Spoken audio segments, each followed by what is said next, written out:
And today I am going to introduce you to a dear friend of mine, someone who I've been watching on TikTok, Instagram. She's constantly sharing information about relationships. You don't want to miss this because one of the most important things we can do for our overall health is to make sure we're not in a toxic relationship, right? Because we all know, or most of us get, that if you're married to someone or you're in a relationship with someone who is pulling you down or causing you to dim your light, that can show up as added stress that, again, shows up in many health concerns or health conditions. So, your relationship with yourself and your relationship with people that you're around, your environment plays a huge role in your overall health. Now, our See, this is what happens when you're behind the scenes. Okay, pick up. Okay, so without further delay, I'm introducing you to a relationship expert. Her name is Melanie Verstrady. I don't believe I butchered that, but if I did, she will let me know. She's been on many television programs. She's got a national podcast. She is doing things, changing lives, and making things happen. So, without further delay, let's bring on my friend Melanie. Yay! So Thank you, Robert. did I butcher it? No, you did it. You did it perfect. Well, one, I'm going to compliment you right up front because when people talk about relationship experts, I feel like that is one of the most difficult jobs to have because you're working with people and they may not take your advice or maybe they will, but many of them are counting on you to help them get through the negatives that they're experiencing and to see the light. Would you say, would that be accurate? Oh yeah, of course. Okay. Um, the beautiful gift I like to say that I bring to my clients, to the podcast, to your podcast guests, to whomever tunes in and listens to me in whatever capacity that um, is that in so many aspects with relationships, I've been there, done that. Like my whole life groomed me for what I do, let me just tell you. So, um and maybe I just get into that really quick. Like do you want to do that, Robert? Do you just want to like get into like a quick story so they have an understanding? Well, I mean, yeah, I would love to hear your background because just reading up on you, Yeah. uh, you've been married, divorced twice. Yeah. I can relate. You talk about narcissists quite a bit, and then you have in part of your bio or who you are this question that helped you wake up.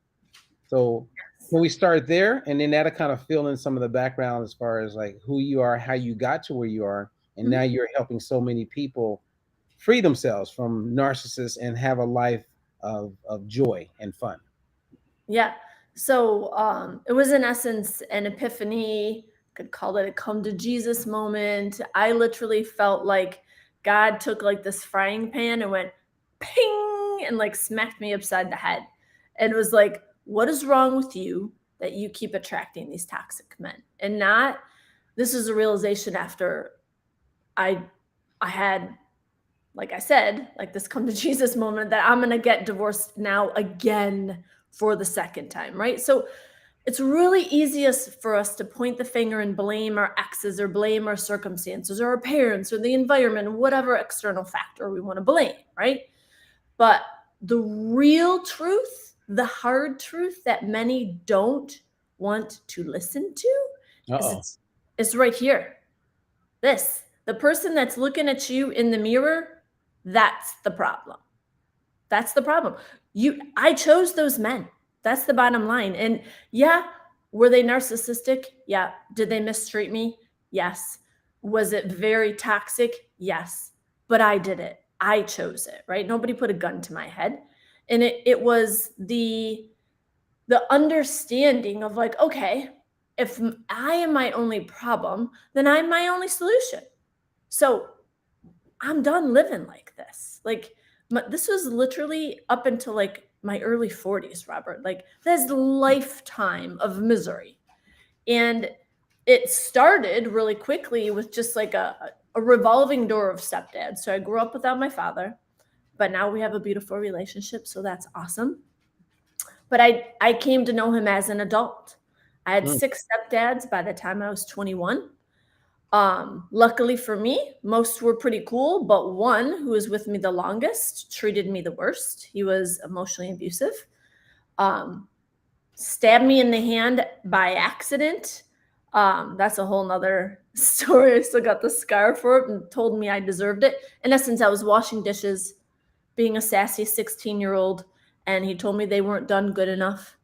And I told him they were, and I wasn't rewashing them. So he picked up the silverware, threw it down, and in that rage, steak knife went right in my hand. So that was my life from 12 to 18.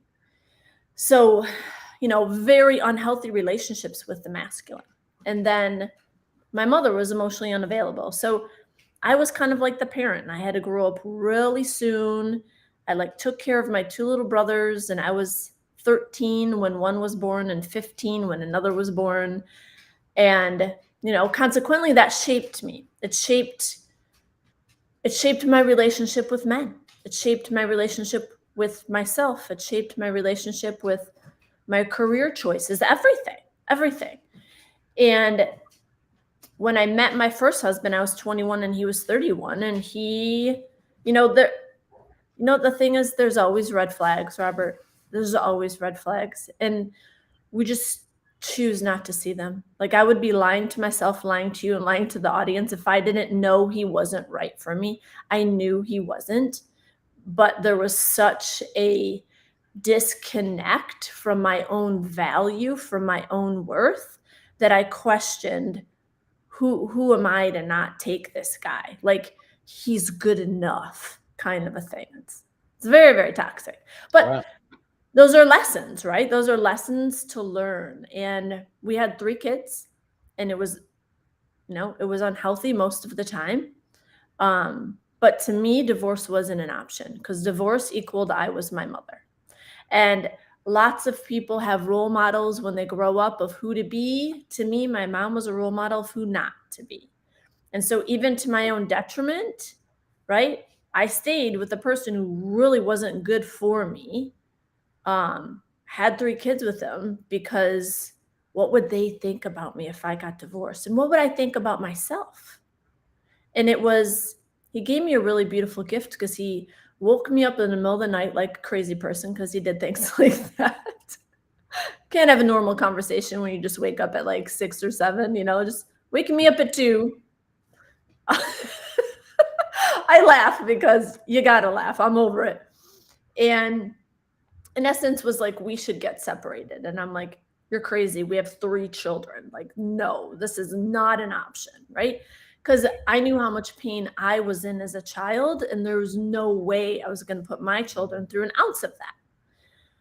Not really realizing or thinking about what precedents am I setting for my children as an example of what is healthy with the masculine and the feminine marriage, right? So when I say it was a gift, when he said that to me, I went back to sleep after the argument. And when I woke up in the morning, I literally woke up. Well, at least it was like a first awakening. Right. I was like, yeah, you know what? You're right. Like, I don't even like this person as a man, as a human, as a lover, as a husband, let alone the father of my children. Like, what am I even fighting here for? Like, I don't want my daughter to think this is how a man should treat her. I certainly don't want my boys to think that this is a proper way to treat a woman.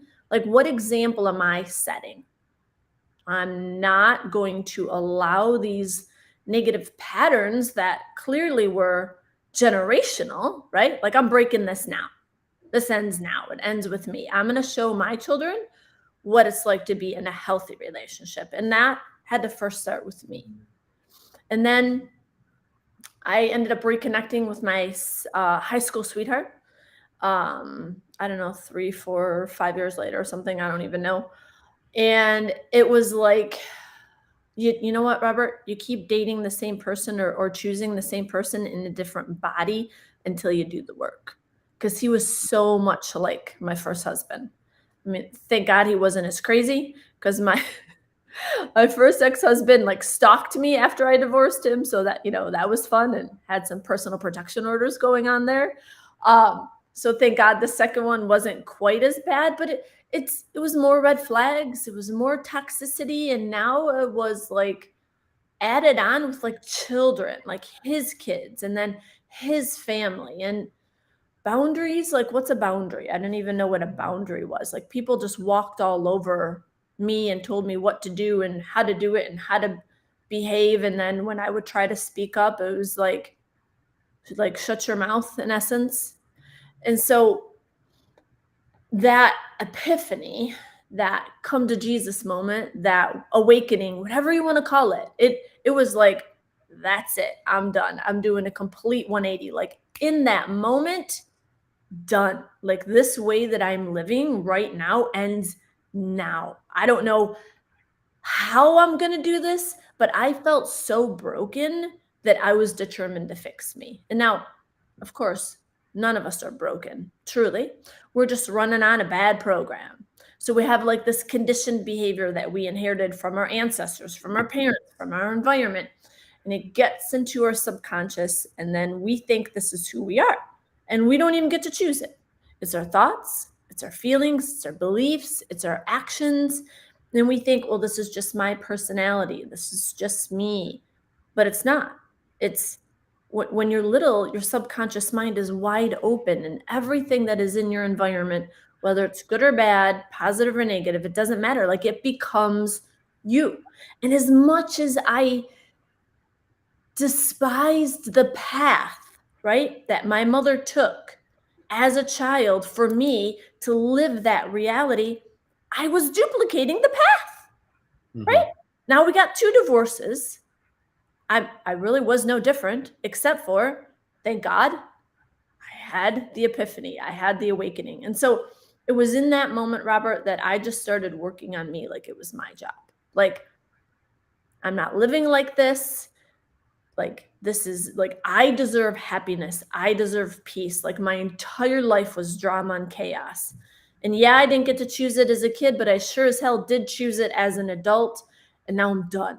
I'm done. And so, you name it, I did it to heal, to unbecome. And in that, in my own beautiful ascension, journey, unbecoming, healing, whatever word you want to use, there's so many different things. I found like coaching found me. In my own healing, I was like, whoa, how could I go from all of that? It was so much chaos and so much drama and trauma and just pure survival to, you could call it like a hot mess, to like truly having it all. Like, I have peace, I have love, I'm happy, I feel free. I feel like the real me. And I teach all of these things to my clients because my whole thought process was, you know what? That none of that was in vain. Like, I had to go through that crap to create the sympathy, the empathy, the compassion, and the purpose of sharing this message with the world, because I feel so many of us feel trapped, and that's how I felt. And there's another way. There's another way, and it doesn't have to be like that. Okay, so that's your story that Yeah. led you to what you do now. So let's see if we can help some people out there. Hell yes. So, so one, I love the fact, or you can tell me if I'm hearing this correctly, is that you take responsibility for the relationships you found yourself in, and Yep. would that be something you recommend for others? Yeah. Or because a lot of times you hear people blaming others, That's right? easy. Okay, so if they're blaming others, you know what I mean? Because they can, I've been married and divorced twice. Um, you know, had relationships, and I had one relationship with the person still blames me. Yep. So that person, if they're blaming me, or the woman's blaming the guy, or the guy's blaming whoever's blaming, they're not taking responsibility. Yes. Exactly. There's two people in the relationship, and it took both of them to create it and both of them to destroy it. Yeah. And Well, how many people get stuck on that? Like, how many people, when you're working with them, they go, I'm stuck because I am going to blame that person. I am not taking responsibility. well, I don't even get into that with my clients. I don't. Like here's the thing.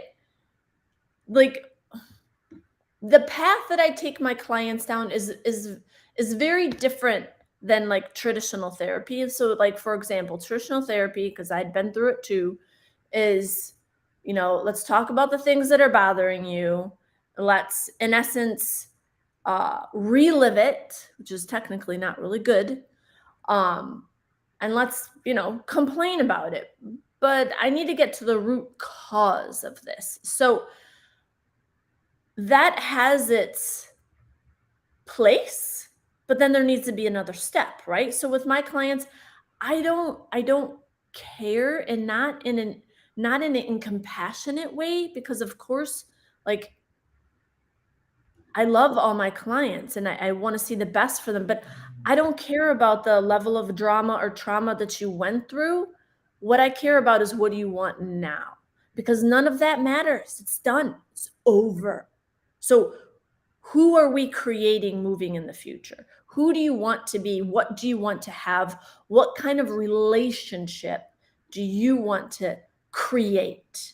Not what you did in the past, because that doesn't matter anymore, right? So when we live in that thinking of the blame game, right? Because here, let's just be real. I could easily have blamed either one of my husbands, and the facts could be true. Were they both jerks and narcissistic? Yeah, they were. But guess what? I still chose them. Did they both have toxic masculinity and deflect that on me? Yep, but guess what? I still chose them. Did they both silence me and not allow me to speak my truth, and then like somewhat punish me with silence? Yep, but I still chose them. So at the end of the day, it doesn't matter about who was right or wrong in that relationship. It's, what are you going to do to move forward to change that? Because the relationship we have with us, this is the most important relationship in the world. This is the most important relationship we will ever have, because this relationship is Mhm. the one that creates and attracts everything else outside of us. The amount of money we make, the relationship that we have, not just romantic, but relationship we have with our parents, with our friends, with our family, with our work colleagues, with the earth, with humanity, with God, or energy, or infinite intelligence, whatever the hell you want to call it. I call it God. So this is where it all starts, and it's literally why I have this behind me. Like, everything you need is within you now. It's all here. It's not out there. Once we change the within, the inside, the without, the outside, the circumstances, the situations, the environment changes. Most of us have it switched, and that's how I was living too. We think we got to change the outside world and then we'll feel better. No, that will never, ever, ever happen, because how do you think you're going to change all those people? You can't change the weather, you can't change the politics. You can't you can't you can change your own little environment, of course, right? Like who you surround yourself with, what things you put in your body, what you consume through your senses. Yes. But you're not going to change that until you change this. Okay, so are most of your courses designed around self work on the individual? Oh, it's all the inside work, all of it. It Do you is an work? essence. Go ahead, Robert. Sorry. No, I was going to say, do you work with couples also? I work with men, women, and couples. Yep. Okay, and so let's say you have a couple. You had Jane and John, and they come to you. Is a Yes. lot of the work as a couple, but then somehow you're getting them to work on themselves, which then automatically helps the pair. So I allow them to decide how that is going to happen, right?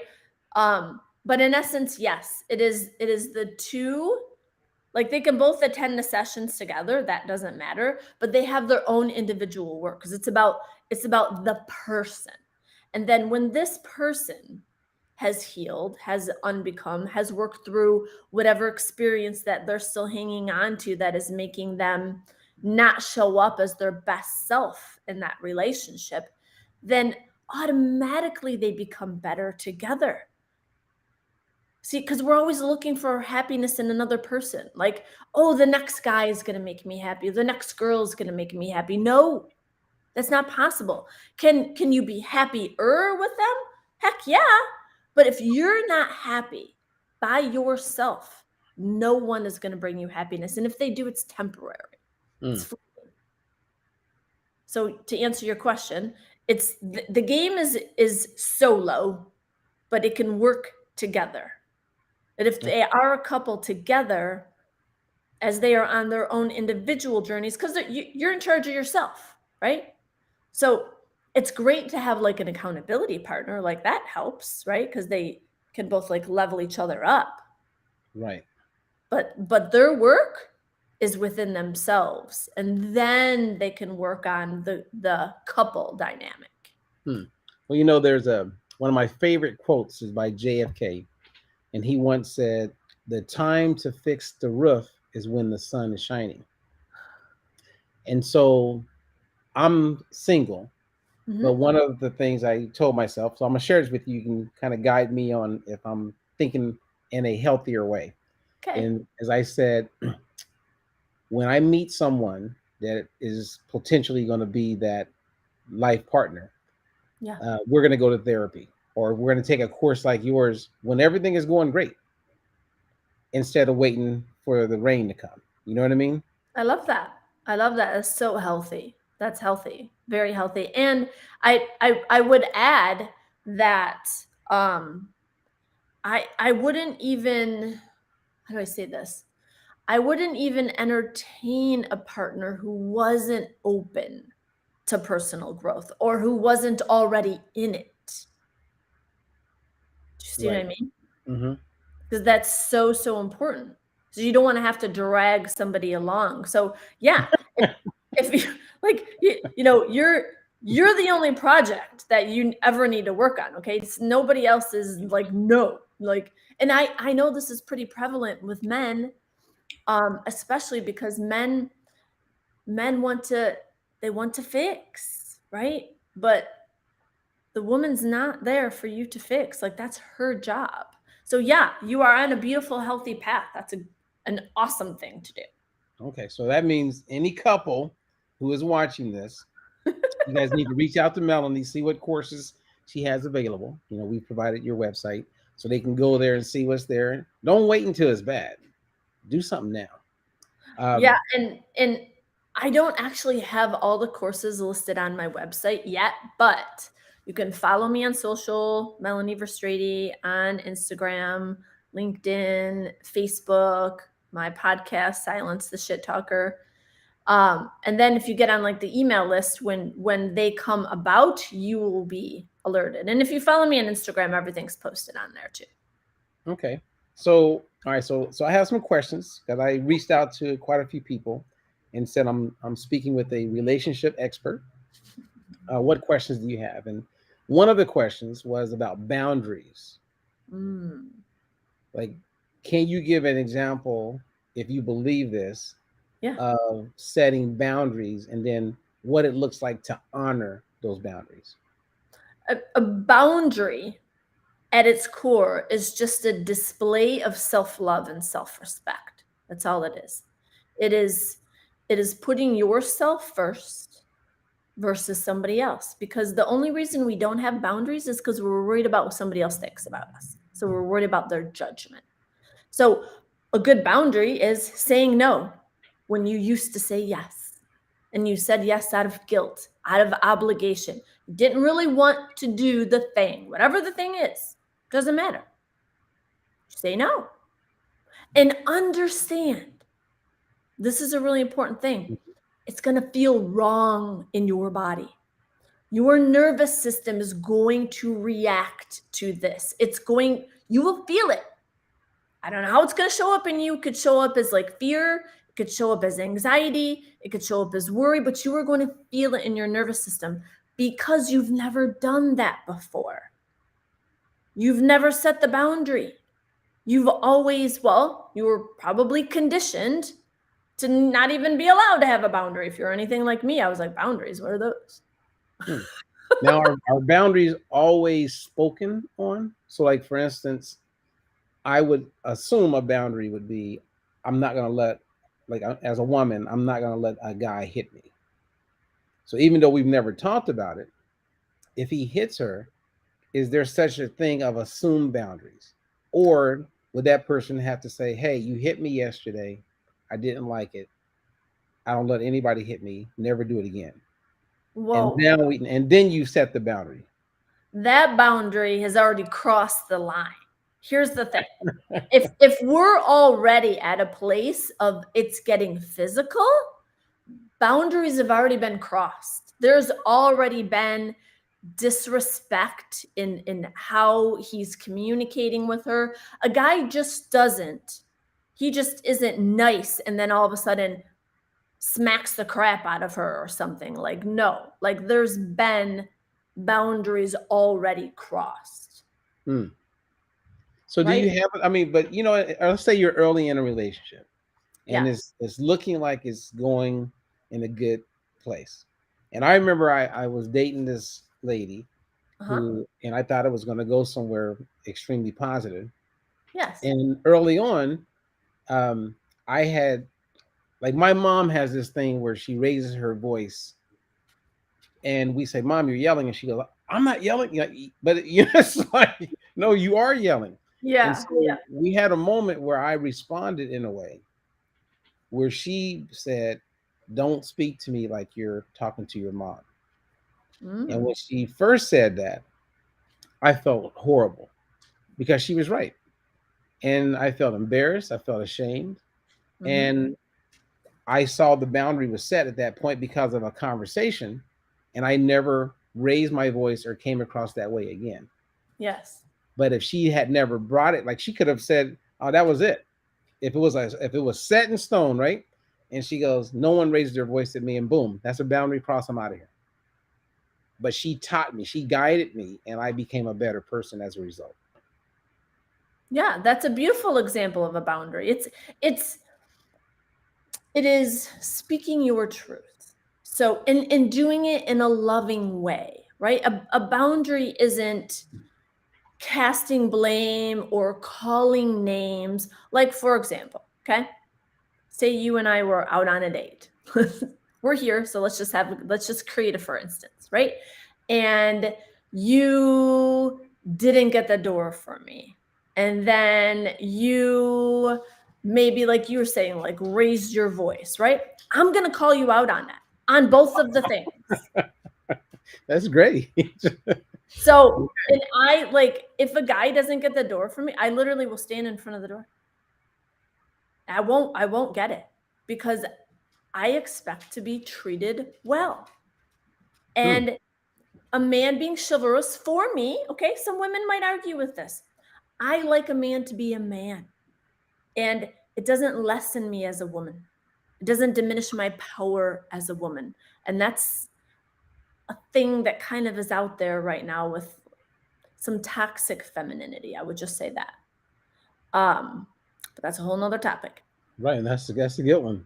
But okay, so then it is clear, and then if he's happy with that, then all is good because he feels good about opening your door, because that's just who he is. But some men may feel like, hey, like you ever see those TikToks where it's like you can follow them, and there's this funny one that I'll see every once in a while where it'll say like when the couple first got together, and then he comes in and he hits her on the bum or gives her a kiss on the cheek, and then it shows a year later, kind of the same.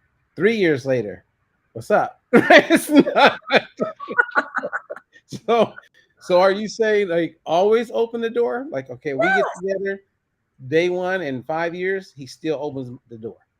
Listen, she is the queen and he is the king in their life, in their dynamic, and they should always be treated as such. Mm, like Always. that. Yeah.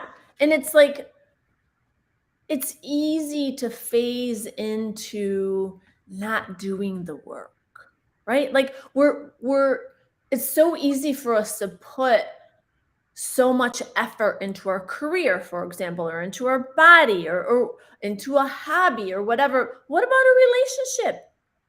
Like, this is your person. And I'm not saying it needs to be hard, but there needs to be effort. There needs to be effort from both, right? So Right. as he opens the door, as an example, she shows her appreciation for that, right? And she doesn't emasculate him in it if he doesn't get the door. Meaning, oh, do you think the door's just going to get itself? Thanks for getting the door, jerk, right? Like, no, no.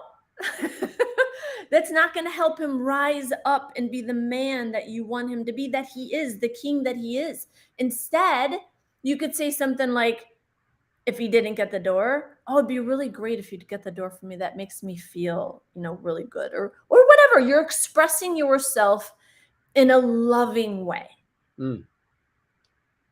See, I And like that's, that. yeah, and that's the thing that a lot of us, we don't practice enough because we're defensive by it. Somehow it means something against you that he didn't get the door, as an example. And I know this is a super simple example, but it touches on it, right? So somehow there's something wrong with you that he didn't get it. And so now your ego takes this hit, like, how dare you? But instead, really, maybe he wasn't thinking. Maybe his mind was on work. Maybe his parents never taught him to get the door for a woman. I don't Mm. know, but give him the opportunity to rise up. Okay. All right. So I love how you like. There's a whole bunch of nuggets in what you just shared, and it makes me want to bring up emasculating situations. Yeah. Um, so I shared this with someone not long ago, and when I first shared it, they felt that it wasn't an example of someone emasculating the other. And I said, husband and wife gets in the car. They're about to go to one of their favorite restaurants across town. He decides he's driving, so she jumps on the passenger side, and he takes the freeway, and she would normally take the side roads. So she says to him, "Why are you taking the freeway? It is much faster if we took the side roads." I feel that that's an example of emasculating behavior from her. I mean, it can be, because in essence, I mean, if it's said just like that, and it's mm, it's Right. nice, but you are right, because what she is saying without saying it is, I don't trust your ability to lead. Right. And a man, masculine energy is leader energy. It's leadership energy. That's what the man does. He leads. So, yeah, if you really want to break it down, for sure that would be emasculating. I mean, But we see this all the time. You know what I yeah, mean? Like if you're around a couple and they feel comfortable, you'll see it. Like he'll move like the trash bag or something in the backyard, and she wanted it to go the other way, but she never explained that. So she's very very quick to point out that no, not there. You want to put it over here because this, and she has this whole lecture, right? And after a while, it's like you feel beat up before you do anything. yeah, yeah. Well, it's like men do not want to be mothered. To me, that's like mothering. Like, she's mothering him. Like, if that, I would do that with my son when he's little, right? Like, this is how I want it. This is how you need to do it. Or maybe the dad does it or whatever. But you're like, she's bossing him around, is in Right. essence what is happening. Yeah. Like, who cares? Let him do his thing. Does it matter? Is it that big of a deal? Well, think about it. What mom, and I'm sure like you, but who teaches us how to communicate? Our parents. Yeah. So we pick up this pathology, and Mhm. next thing you know, we become our mom, right, Yeah. or the dad, and we're treating the person we're in a intimate relationship, our partner, Yeah. like they now have become our stepson. Because, like, So so remember when I gave you the example, you totally changed the syntax of the words when I was giving the example earlier about the door. And you said, hey, I really, it makes me feel so good. You know what I mean? Like you did it in a way where it gives him the opportunity to be the king. yes, exactly. Love Give him the opportunity. This is exactly right. So in that instance, when you talked about like the woman and the man and her telling them what to do in the backyard and stuff, like what he needs to do is set a boundary with her and say, listen, I got this, babe. I got this. Okay. I'm good. Nice. I got this. So in your And then courses, is this what you do? Like you teach people how to communicate in a way, like you know what I mean? Do you go deep like that? I have lots of courses. There are some that are just strictly on relationships. Like I have a new one called Relationship Reframe. And in that, we get into those dynamics, the masculine, the feminine, emasculating toxic masculine energy, toxic feminine energy, how to create the polarity and have like the hot sex and the keep the chemistry. So I have like bite-sized courses like that. And I have courses where we get more into the relationship with you.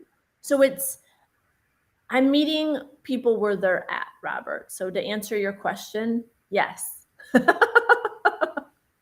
Okay, in many different ways. got it. All right, so we have about 10 minutes left, and I have some questions with the goal of gaining clarity. And one, you mentioned narcissists.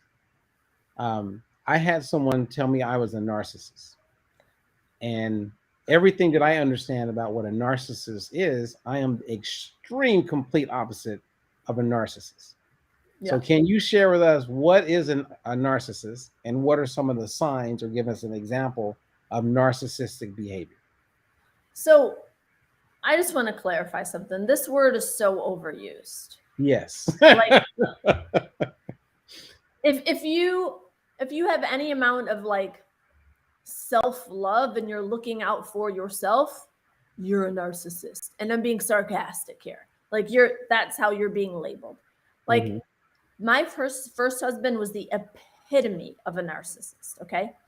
And just before I get into what that looks like, so your audience has a better idea, um, these are just patterns of behavior. That's it. These are in essence unhealed wounds from our childhood. And so it's not something that can't be overcome. It's not something that you can't heal from. It's, do you want to? Right? So you could grow up and be a completely abused child, as an example, and then grow up and be an abuser yourself because that's normal for you, right? And you don't know any different. You don't have to continue on that path. So I want to clarify that, because this term narcissist is just thrown around there like crazy. So in essence, my first ex-husband, he didn't do anything wrong. That is like the definition of a narcissist, okay? Doesn't matter. Doesn't matter. There's no ownership in their behavior. It's your fault. That is the core essence of that. Now, what that stems from is usually the childhood of didn't get enough attention. Doesn't mean it's an excuse for it. I didn't get hardly any attention, and I didn't just, have those attributes. But what my attributes were was that I just went within and shut up instead. Like I internalized everything, right? So how we all deal with trauma can be a little bit different for each of us. Some of us exhibit it unhealthy, like being a narcissist and acting like you're the center of the universe and nothing else and nobody else matters, and you're never to blame for anything because everything is everybody else's fault. Or You can internalize it like what I did, or it can show up in many different ways. But really, the thing that is true about all of this, Robert, is that there's some unhealed wounds. Mm, And some of the wounds that we display as adults didn't even necessarily belong to us as children. Like these things come through our ancestors, through our genes, through our DNA. And when we do the work to heal from that, to unbecome, and to really step into the real version of us, the version that God made, is to have to to be happy, to be free, to be peaceful, to feel love and give love and be grateful and have an abundance and be healthy and contribute to the goodness of humanity. That's what we're here for. We're not here for all that stuff, but that's our path, right? That's our path. And so many people, like, they want to look to everybody else to change. Like, I used to be a judger. Like, you just want to, oh, a person, I can't believe they're doing this and that, blah, blah, blah, blah. Who cares? Guess what? This is your work right here. Look in the mirror and do this work. mm, Don't worry about that. That's their job. Like, this is our work for this world to be a beautiful, amazing place that feels like heaven on earth, because I know that's what God intended. This is the work right here. Just go look in the mirror and change whatever is in you that is making you not be the person that you know you can be. mm. Well, okay. So, is it possible to marry someone who's a narcissist, but not see it until you're in the marriage 3, 4 years later? But then you don't want to get a divorce, but yet you don't like being with a narcissist. So, is there a way to help someone who's a narcissist, who doesn't believe they're a narcissist, right? Um, and to make that relationship work? Well, I would say that person who says they didn't see it is lying to themselves. You saw it. You just painted it a different picture. There's no way you didn't see it. See, that's the thing. We lie to ourselves. We say things like, oh, it'll get better. I can change them. It's just this. Oh, it's just that. We make up all these excuses. Mm-hmm. Accept somebody for who they are, for who they are showing you they are. And then if you decide to get in a relationship with them, knowing not what their potential is, but who they are right now, that's on you. You knew. I knew my first husband was not the greatest guy. I knew it. I saw the signs. I would be lying to myself, lying to you, and lying to your audience if I was like, I didn't know that. It just magically, he just became that way. No, that's crap. And we can tell ourselves this. I'm not saying we don't tell ourselves this story. But what I am saying is we're just lying to ourselves because we see it. We just, like I said, we want to paint it a different picture. We want to create a new story about what it can be and what we want it to be instead of what it is. Mm. So, I mean, is there a course on getting someone out of a toxic relationship like that? Yeah, but here's the thing. If partner A is married to partner B and partner B is the narcissist, partner A is not going to change them. That's their job. They have to want to be different. And nobody wants to be in a relationship where the other person is telling you you're not good enough. Because that's in essence what that would feel like, right? I don't Man, like who you are, even though I got in a relationship with you. I want you to be like this. Beat it. it's years ago. So I'm in the space of nutrition, health, weight loss. Um, there's a woman who was in Maui, Hawaii, and she was like a pioneer with bariatric surgery, like the where people would go in and get things, kind of cut and tucked and basically a bypass. Yeah. And so I went out to Maui to meet with her. She's a psychologist. And so before people would qualify to get, gastric bypass or whatever procedure they were getting, they had to have a session with her, and then Mhm. she had to give them the approval psychologically that they can handle it. Makes And I'll sense. never forget being in her office. She said, Robert, I forgot if she told me or I asked a question as after I observed her work and we talked for a while. She said, if more people worked on themselves, we would never need bariatric surgery. It's true. She's saying if more people went to your course and they got in touch with themselves, everything else gets better. Yeah, because I can't speak to obesity because I've never been at that point. But what I can speak to is how we feel in our body is a direct reflection about how we feel about ourselves. And so we will think, and listen, culture kind of programs you and brainwashes you to think this. We will think, oh, if I change this, then I will be happy. Nope. It's the inside game that needs to change. And then maybe you don't even want to change the outside because you are already happy. Or maybe you do. It doesn't matter. It's whatever feels good for you. But she's right. It's the inside. It's the inside out. That's the most important thing. When this changes, and what do I mean by this? Because this sounds kind of vague. This is like the internal dialogue, the Mm. feelings you have about you, not based on what other people think about you, but your internal dialogue. This is why literally my podcast is called Silence the Shit Talker, because that's the person in there running the show.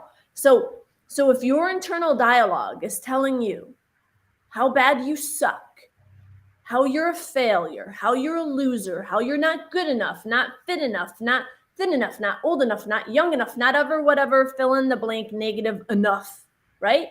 Mm-hmm. This and your environment are going to reflect that because truly you have a toxic relationship with yourself. You have an unhealthy relationship with yourself. Mm. You got to fix the relationship with you, and then the rest of the things will take care of themselves.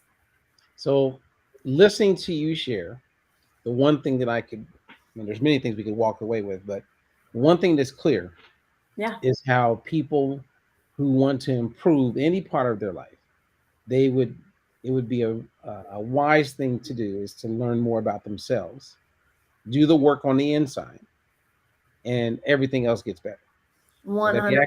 Is that good? Yep. Okay. Well, a That's couple the things that secret sauce.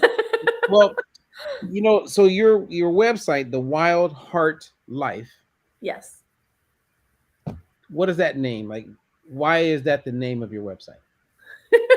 So the my company was originally called Heart Centered Academy. And I am always up leveling my own game. So I'm not a coach or a mentor who just talks the talk. I walk the walk. So I still hire coaches. I still hire mentors. I am always working on being a better version of me every day. And so in that, the Heart Centered Academy, even though it's beautiful and I am still heart centered, um, it just didn't resonate anymore. And so Wild Heart is about freedom. It's about who are you really? It's about being untamed. It's about not being a sheep and doing what the masses do. It's about power. It's about success. It's about the divinity within. Hmm. That's the Wild Heart. So that's why I changed it. Okay. I like it. What and another thing for those who are going to be following you on Instagram or Yeah. TikTok, one of the things that I admire about you is that you just say it the way you want to say it. It's like, I do. Yes, I and do. and I love like some of the posts where I think you shared on Facebook where someone either DM you or made a comment and they didn't like your language Yeah. because you may use the word shit. And I've seen like Tony Robbins, he has no problem sharing whatever words helps him express his thoughts. Yes. Um, what I mean, how do you feel about the people who don't even they may not even give you a chance because they may not like the way you express yourself? I don't care. and and I mean that from the most beautiful, loving depth of my heart. I know exactly who I am, and I love me. I come from a place of goodness always. And so if my language triggers somebody, that's their shit. That's not mine. It's just a word. And why does it trigger? Because we've been conditioned that that is bad. Says who? Who says? Like it's, are we five? I thought we were adults here. Right. So if my language offends somebody, then I'm not your person. And it's interesting because all my clients who work with me, they love that about me. They love it. And they say that. They're like, oh, I love that you're like that. I love that you say fuck and you just don't care. I love it because they see my heart. I'm just being authentic. And I really love, you know who Gary Vee is, obviously, right? Yeah.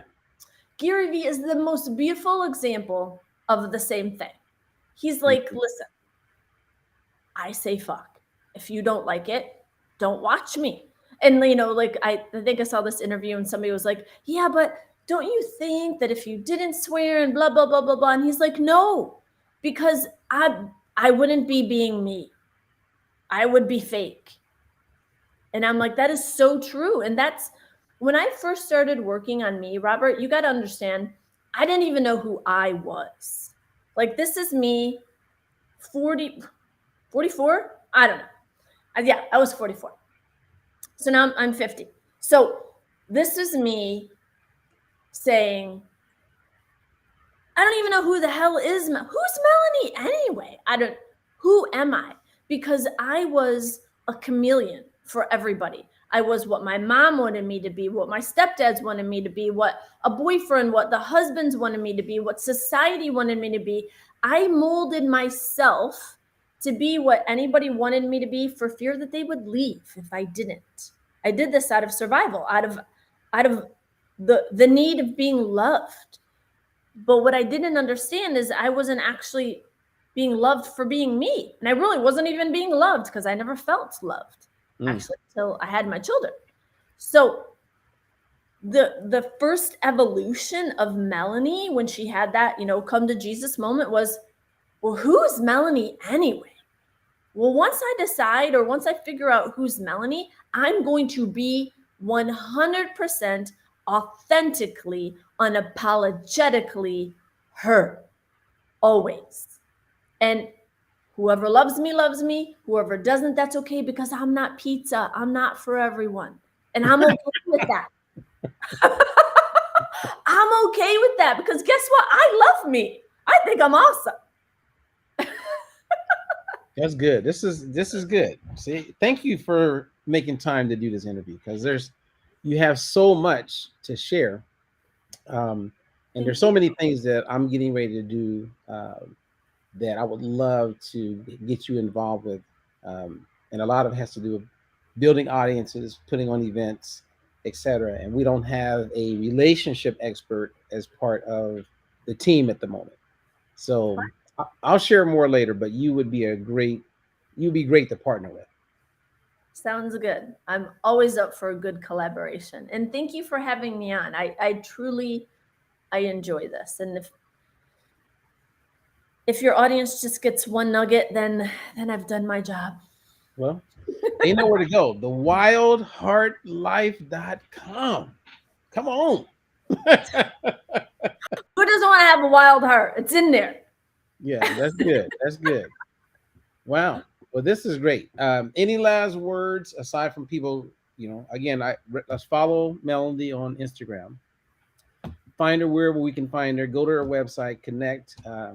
You're definitely entertaining, but there's always these nuggets that you're sharing that I don't know. Like I like being hearing positive things that like you're sharing, and I like the way you share it because that's the entertainment part. I think you naturally bring that, Thank um, and at the same time, people can walk away kind of with some ideas on how they can be better that day. Yeah, thank you. I appreciate that. Okay, so Um, any last words of advice? uh, well, again, just to reiterate what you were saying, you if you just look up my name, you can find me in many places, including Facebook, which is where you and I connected. Mm-hmm. Um, Last advice: just get real and honest with yourself, with where you are currently in this moment in time in your life. In anything, it doesn't necessarily have to be in relationships. And are you happy? Are you doing things that bring you genuine joy? Do you have a good relationship with you? And make some changes if the questions here are answered to no. Make some changes. It doesn't matter if you work with me or work with somebody else, but do something, Right. because nobody's coming to rescue you. Nobody's doing this for you. This is your job. This is your work. Well, you heard it there, folks. It's good stuff. So Thank you. I'm gonna say until the next one. Yeah, Okay. absolutely. Well, we're gonna say to the next one, and I am so thankful. So we've made all of your links to your website and your social media. All that's been provided, so people can easily follow you and learn more about you. So I just want to say thank you again.